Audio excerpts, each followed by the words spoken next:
I've seen other interviews where you've talked about the fact that entrepreneurs, many entrepreneurs, most entrepreneurs don't impress investors and don't raise funds because they focus on the wrong thing or things in their pitch, what you call their quote unquote amazingness, instead of what you think they should focus on. I'd love for you to share with our audience what you think entrepreneurs do wrong when it comes to pitching to investors and what you think they should talk about and why. Yeah. By the way, I have a master class. Part of that, all the free stuff that we do now, it's called Pitchcraft, and I talk about that. As a founder, you really want to get this amazing story out. And nobody's ever done this before. And I woke up as this brilliant idea. We've been working on it for the last year. We don't have any competitors. We're going to revolutionize the whole world, and we're going to be the next this or that, or Amazon or Uber, or whatever the next thing is that you want to be. That scares the shit out of investors. The very first thing they start thinking about is like, well, how many times have you changed the world before? And I'm not here to be part of this revolution. For an investor, they want to see evolution. Drop the R. They want to know that, hey, look, we're not smarter than anybody else. But here's what we found out. There's 3 companies in this space. They all became billion-dollar companies within 2 or 3 years. And they did so by following the steps that we're about to take. But what happened here is there's one key thing that they haven't provided any of their customers. And there's this huge demand with all of these customers. There's all these 1-star reviews that they're not getting this one thing. And we created this one thing that all these customers want. That's an evolution because you created something better in an industry that's growing and a demand that's pent up. You've shown this kind of difference between the supply and the demand, and that's what investors want. There's this big difference. There's a proven market. There's a hole in that marketplace. There's customers that are there wanting this solution, and we don't give a shit if you're smarter than anybody else. You guys made that solution happen, and that's what makes investors want to invest. And the other thing is, every slide should have a number, because an investor is not buying your dream; they're buying a financial instrument. You know, what is this instrument? What am I paying for it? Why am I paying this much for it? When am I going to be able to exit? How much am I going to get? And then finally, why are you guys the ones that are going to make it all happen? That's all they care about. And if you stray from that and waste your time on things that are not important, you're never going to get capital. Let me ask you a follow-up question. It's not it's an adjacent question to that. One other variable that I've heard about from I invest in startups, and I'm also a startup entrepreneur, and so I've been on both sides of the table. Mm-hmm.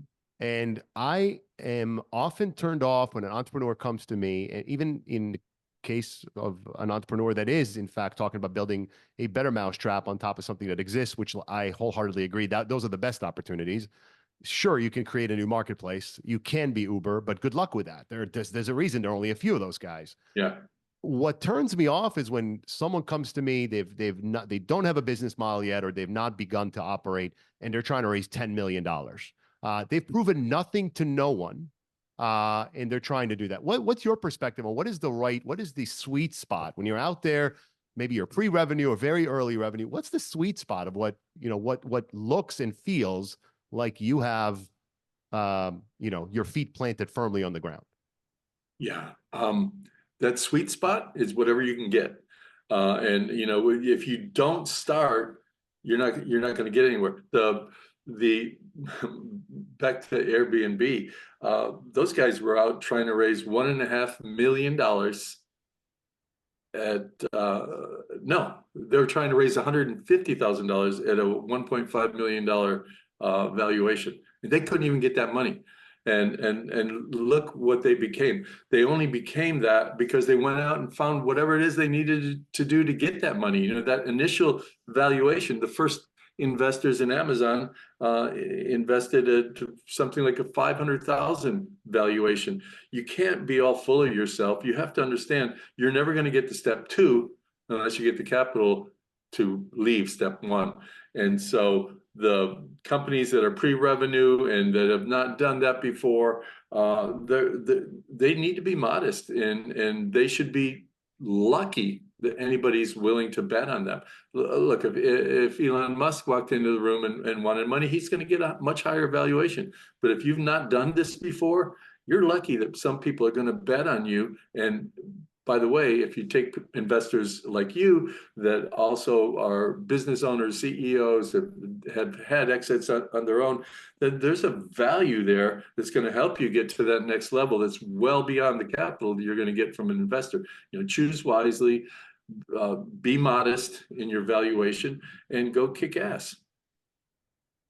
Next time I'm on Shark Tank, I'm bringing you with, Fred. Did you know PJ was on Shark Tank, friend? Really? Was. Yeah, No, it was. One of our guys, I think he got $1 million from them. Another one got kicked off the stage. But what did you do? Did they boot you off? You were asking for 50 million? Oh yeah. Yeah. I actually wasn't asking for much. But listening to you talk about, like what's important to the people that you're pitching to, I didn't do that.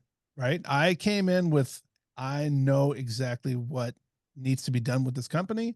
I've done it before. It's been very successful. I'm just trying to relaunch it. I got all the answers, but that doesn't correlate to what they're looking for.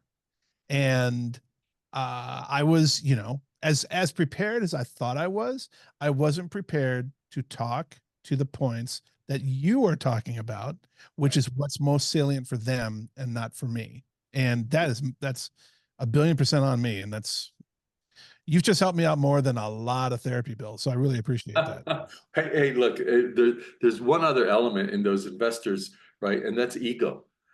They have the money in their bank account because they did some shit right.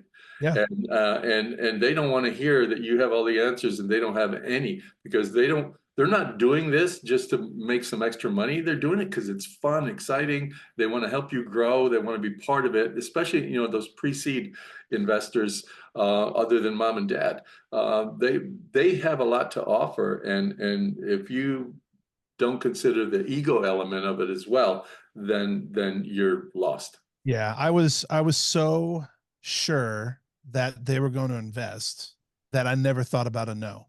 I was so because I had created a company. I was doing 3.5 million in sales. I was doing that part-time with no overhead at a 77% profit margin. And so I'm like, who wouldn't want to invest in this? Yeah, right? Is it too late? Can I invest now? We can talk after this. All right.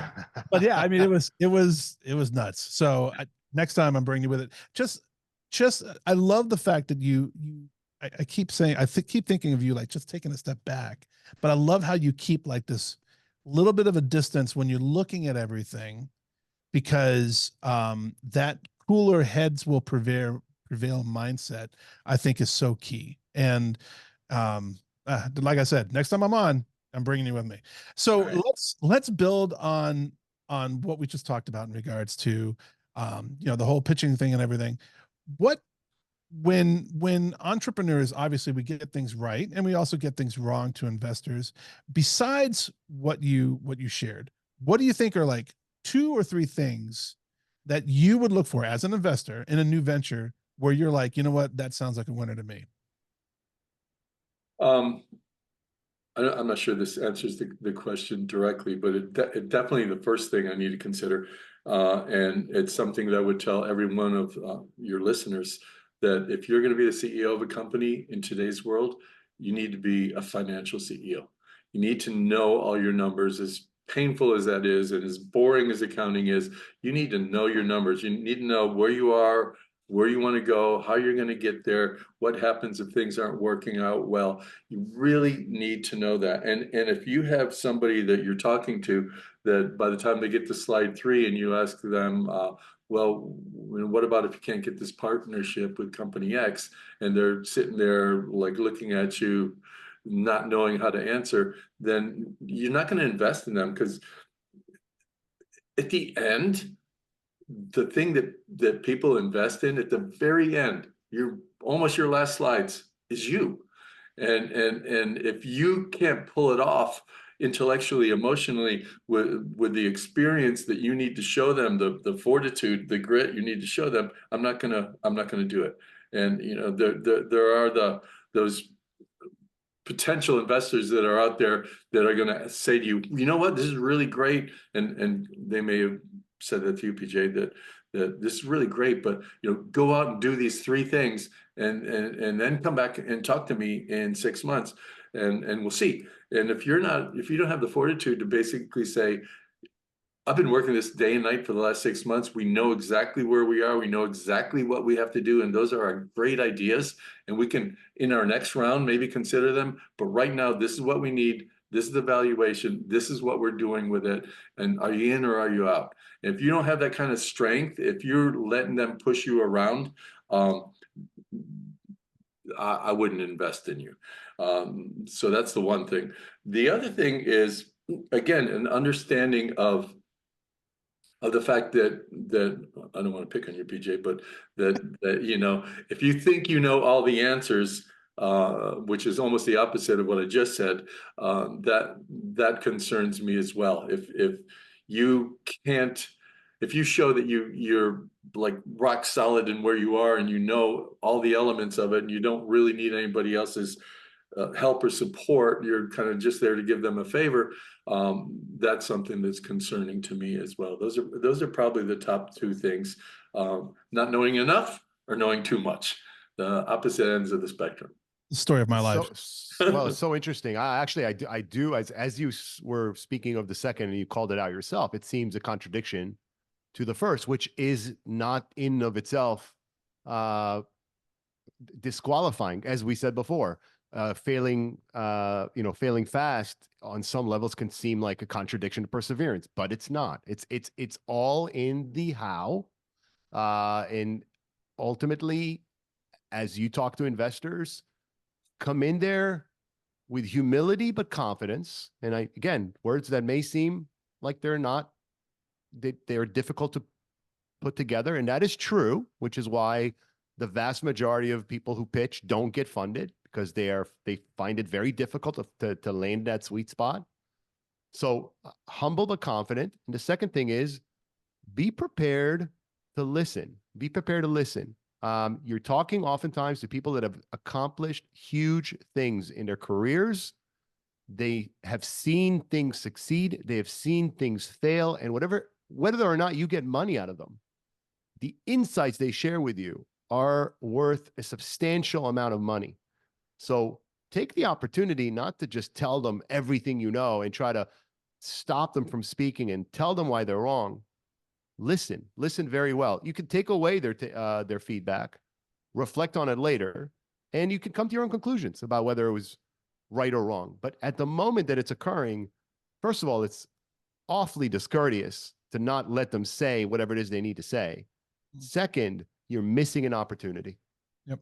So some advice. Yeah, no, that's very well said.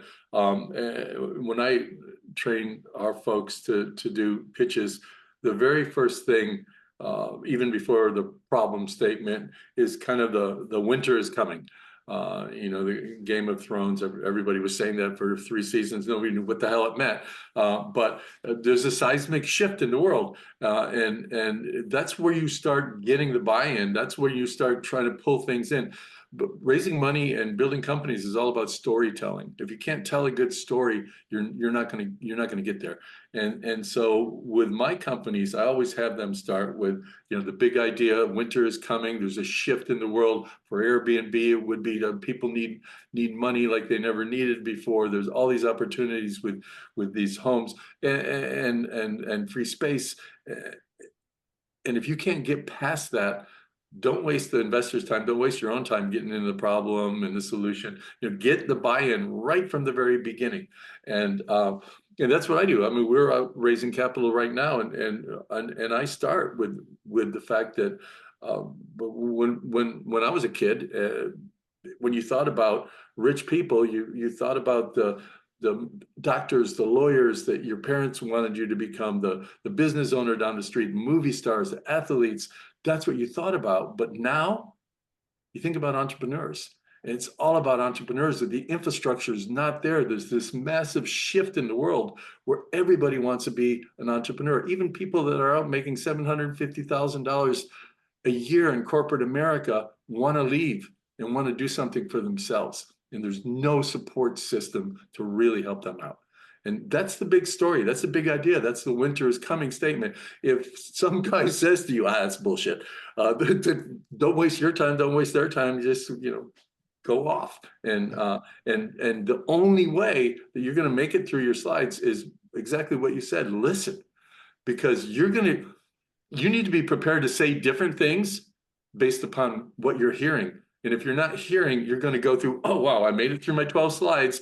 Great. And let's see if they really love us or not. But if you listen and engage and tell a story that people want to hear, then you have a real opportunity to pivot inside your own presentation to get to where they want you to get. For sure. And I would add to that sometimes you'll walk away, you'll reflect, and you'll have an insight. And if that insight is rooted in some valuable bit of information or advice that you were given, again, courtesy alone means it's a very good idea to reach out to them and let them know the insight, regardless of whether they fund you or not. Yeah. It says something about your approach to life and business, that you both took the advice, contemplated it, came away with a takeaway, and had the courtesy to reach out.